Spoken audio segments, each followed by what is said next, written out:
Oh no. Hello.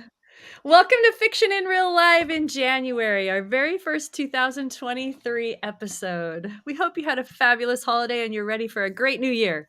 We have with us today Heather B. Moore, Julie Daines, Jennifer Moore, and myself, Jen Geigle Johnson. Does anybody have any news or things they want to report before we go straight into it? I didn't ask ahead of time. No, We're good. Our giveaway today for all commenters or participators is my December launch, which is To Win Her Hand.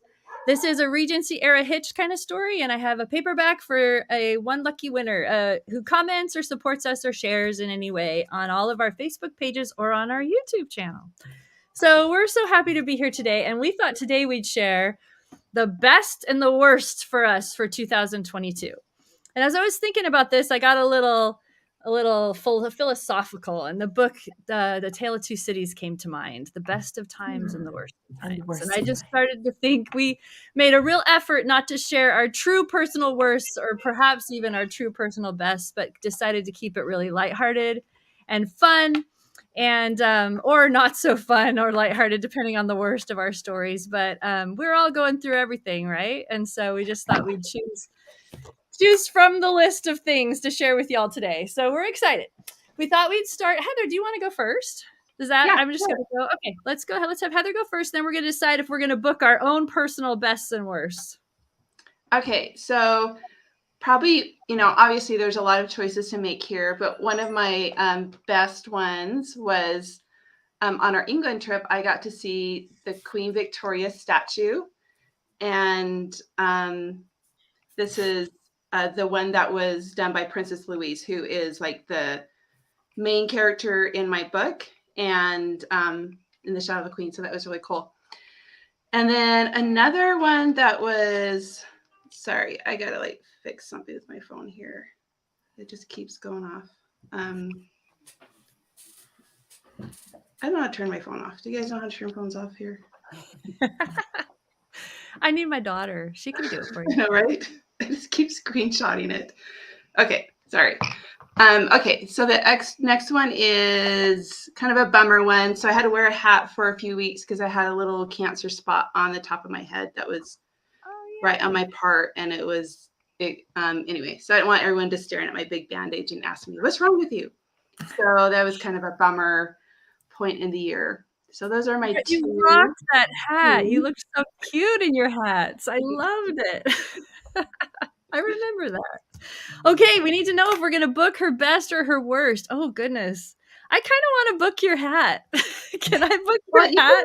You can just have my hat if you want it. I do. I want your hat. Okay. I'm going to book your hat, and I want your hat. And I just think it's a cute idea. And all the different, I saw you wear it multiple times for different things. And I just thought you really rocked it. So I'm booking you. What about you, Jennifer? What do you think? Yeah, I can imagine a character that has to wear, a hat or some kind of thing, and she's embarrassed about her hair. I'm self-conscious about my hair. So, I mean, I can totally relate to that. And I can't book the Princess Louise statue because you literally already did it. So, right. So, too late. Done. Yeah. What about you, Julie? Well, I agree with the Princess Louise statue. I can't book that. That would be too meta, a book about a book, but on the book, that's too much. But the cancer, that's something that could be related to in any kind of story. It's a scary thing to have to go through and feel self-conscious about. Sorry about my dog. Heather, you're up. Would you book your own stories again? Well, I already booked it, so I guess yes on that one. The cancer, I don't know. I don't think I've ever written a main character that has cancer. I know I've written books where maybe a family member does, so I guess that is a book as well. Yeah, I love it. Okay, let's, Julie, do you want to go next?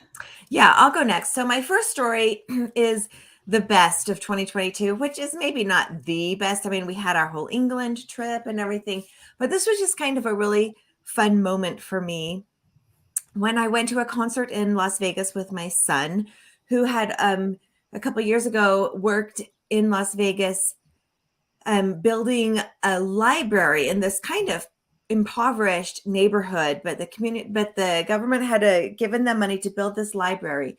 And so we drove back to see the finished product of the library that he helped to build. And while we were there, I found my book. So I don't know why. There was just this huge sense of happiness for me to be in the library that my son built that also had my book. I know that's kind of silly, but I just really loved it. That's why he built it. Yeah, to have a place for your book. Yeah. And it was a really nice library and a huge step up for the neighborhood. But I don't know. I just felt like that was a real fun thing. And then, so my worst of 2022, or one of the really bad things, was when we were at Lake Tahoe. One of my sons, a different son than the library, he got a pretty bad sunburn on his back. And that's fine. We've all had a bad sunburn and it's painful and it's awful and it gets itchy, right? But 2 days later, after he got his sunburn, all of a sudden he just started getting so itchy. And, at first I'm like, oh my gosh, we've all been itchy. It's awful, but you can handle this. But he couldn't, you guys. This was like something I'd never seen before. It quickly became obvious that this was no regular sunburn itch. And he was beside himself because he could not handle the pain and the itching. And so we got in the car and we drove from Tahoe City all the way down to, what is that called? Where the Donner Party was? Oh, I left my mind. Not from Tahoe City, we drove all the way down to the ER. It's like a half-hour drive. So we drive all the way down there. We go in there. I'm like, we have this sunburn problem. And the ER doctor's like, it's a sunburn. There's nothing I can do about it. But it wasn't, you guys. It really wasn't. So we drive all the way back, 30 minutes, all the way back up to Tahoe City. He's still beside himself. The only thing that gives him a minimal amount of relief is me constantly, super gently rubbing his back. I probably spent a solid 10 hours just rubbing his back. And then it would get so bad, we drove down to the ER again. But this time we didn't go in. He felt better by the time we got there. So we drove back. And then for the third time, we drove all the way down to Truckee. We go into the ER. The same doctor's there. He's like, I don't know what I can do for you guys. It's a sunburn.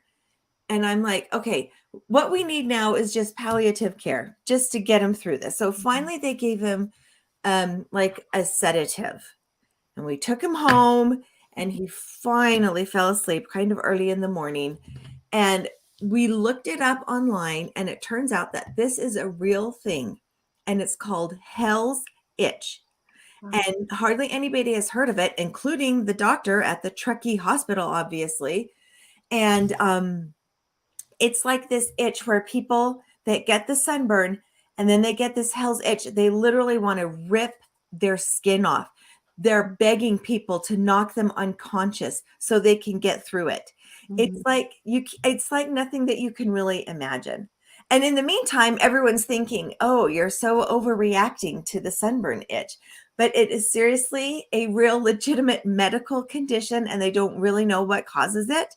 But it happens sometimes. And it hit him and I've never seen anything. He's not a wimpy kid, He was beside himself. It was awful. So did you tell the doctor, send an email with a link to the Hell's Itch? I didn't. I really wanted to print up the articles we found online and drop them off at the Truckee ER on our way out of town. Right? Because I was so mad at that doctor. He was just treating it like we were overreacting hypochondriac people. And we really are not. It was awful. I mean, even I read all these articles, Marines, all these people that get it, they're like seriously considering just killing themselves because it is unbearable. It's just unbearable. So does the same person so is your son like susceptible to that again if he has a sunburn, or was it just random? A lot is not known about it. They do think that if you have a bad sunburn and then it gets shocked again with cold water, that can trigger it. And so he had a sunburn and then they went cliff jumping. Right. And so I'm wondering if that maybe triggered it. I don't know. Kind of weird nerve It was hyper just something. it's like a nerve thing. They describe it as like people stabbing your back with a knife, but under your skin, and just It sounds a little bit like shingles. Like a lot of people will say, "Oh, I have shingles," and they just have that burning yeah, pain. it And was itching. awful. And I was so mad at the ER doctor because he just kept brushing us off. And I'm like, I don't know. Yeah. Boo. Yeah. Well, I remember when you were talking about it when it was happening, and I just thought, this is terrible. So I've kept it in my head ever since, just in case it ever happens to me. That sounds, Public and awareness. yeah, and Tahoe is freezing water, so I can see that, right? It's really Yeah, cold. I've never seen anything like it. I mean, I've been so itchy from a sunburn, my mom had to bring me home from church, but that was just me complaining about being itchy. This was like Totally different. Yeah. 100 levels worse. Wow. He's like lying on the floor of the bathtub, sobbing as he's trying to itch his back, and it was Oh. just awful. Yeah, I can see why that's a definite high on your worst of 2022. So, oh my So goodness. yeah, there you have it. Okay, who's gonna book this? We got the good Well, and the I'll bad. go first. How about? Oh, Julie. Honestly, Yeah. I feel like if you put that in a book, people would be like, "Oh, brother," just like the ER doctor, because nobody's ever really heard of it, and it would be one of those times where people are like, "That's too much to believe." That's why I chose this story, because it is kind of stranger than fiction. It is hard to believe a little bit. Yeah. Well, okay. Heather, what about you? You gonna book her stories? One or the other? I don't know. I mean, obviously they're both fun, different stories. I don't know if I would ever write about, or maybe the first story about a a new library in a neighborhood, but then I kind of like it, so I'm kind of torn. And then the sunburn, I kind of like the idea of having it kind of as an awareness thing, because I know a lot of times I'll read a book and like, oh, I had no idea, and then I look it up and I realize, wow, this is a real thing. So wouldn't be very cool to experience it, but maybe it might be interesting to kind of use it as an education tool. Mm-hmm. Yeah, that'd be Love good. it. Jennifer, what about you? No way on the hell's itch. That sounds horrible. I had a sunburn once that like made my legs swell. It was really gross and it hurt, but nothing like that. And the other one, yeah, I think that would be a cute story to, especially like in a rom-com or something, for the woman to find her book in or the man, whatever. So it's just kind of a fun moment to have your first book and to walk into a place where it's not your mom's house, or you know what I mean? And you're like, oh my gosh. Right? Agree. I'm gonna say yes on the library. I just think it's too booky and fun to I just want to put it in something. It would be cute to put in something. Maybe not the whole point of the story, but a really fun little part would be cool. Yeah, so I say yes to that. Okay, very cool. All right, Jennifer, do you want to share yours? Yep. Best and worst? Okay. So now I got to think of what they were. Okay, so both of them happened within the last couple of weeks because I just couldn't think back over the whole year. So the best, I will tell that one first, is my husband's. He has like a worldwide company that takes care of things in airports, like airport management or whatever. And the Miami office always has an office party, a Christmas party, and most of the other ones don't, but they invited us to come down this year. So we went to Miami and we went to Key West and did all this fun stuff. But then the party we went to, and most of maybe all of the employees were Latino. And, we ate and everything. There was kind of a big dance floor. And I just thought, oh, whatever. They did not mess around when it came to dancing. It was like watching TV, Dancing with the Stars or something. People were, and it would be like, what's his name? The guy that takes care of the baggage claim is out there, just totally. And every single person there was dancing like some kind of a superstar. It was unbelievable. I've only seen that kind of thing on TV, like with the legs and, I don't know. I can't even describe it. But anyway, and like some of the men would come and get me to dance with them and the ladies dance with my husband. And we had so much fun. It was so much fun.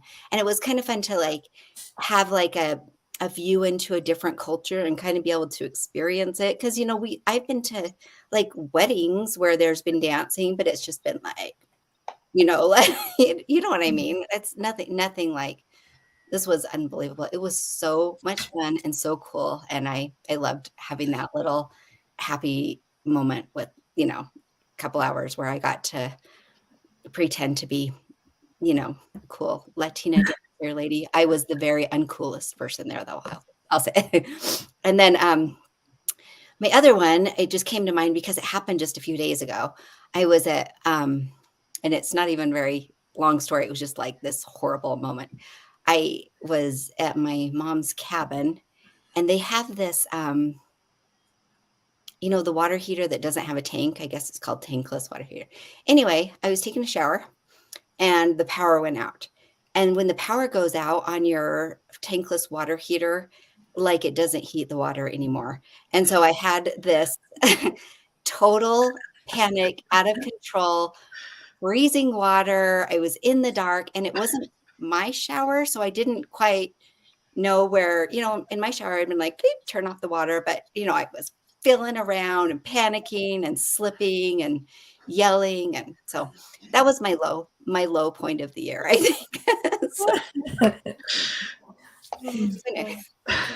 That's awesome. Okay, Heather, are you booking her low or her high? I love them both. I think it'd be fun to like show up to a party just as an introvert or just someone who's super sheltered, and all of a sudden you're in this situation where everyone's just dancing and going for it, and then you start to get the boogies and join. It'd just be fun. And then of course the shower. I mean, everyone can relate to some sort of situation where the shower goes awry, so that's awesome too. You just created a whole new idea of a word for me, the boogies. I'm totally using that somehow. You get the boogies and you just gotta go. Okay, very cool. Julie, what about you? I think that I would book those. They're both really great, and they could be used, I think, to be a fun situation in any book. The shower. I mean, you had me with the psycho picture, so. Jennifer, would you? I don't know where I'd fit that in because I don't really write stories in an era that has indoor plumbing, but if I wrote something contemporary. Yep. Cold water in the dark. Yeah, I guess I would book them. They're both, experiences that, kind of evoke a feeling, that horrible panic or that total fun freeness. So, yeah. Yeah, you're kind of the rom-com of today, Jennifer. I feel like your stories would fit really well in any kind of rom-com. I can see a maid begging to be fired and dumping ice water on her lady's head on accident or something. I mean, I don't know. Anyway, I agree with you all. I would totally book both of those. I think they're super fun. We have some interesting comments. They're cool. Tia White says, I live in a city that's 95% Hispanic. They don't mess around when it comes to dancing. I agree with that. I love it. The shower story is great. Book it. Book the dance story.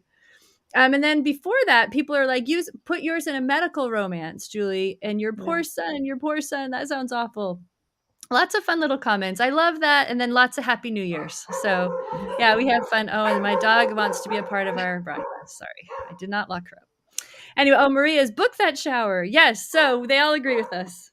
Okay, so the final two stories, I have a couple things I wanted to share for best.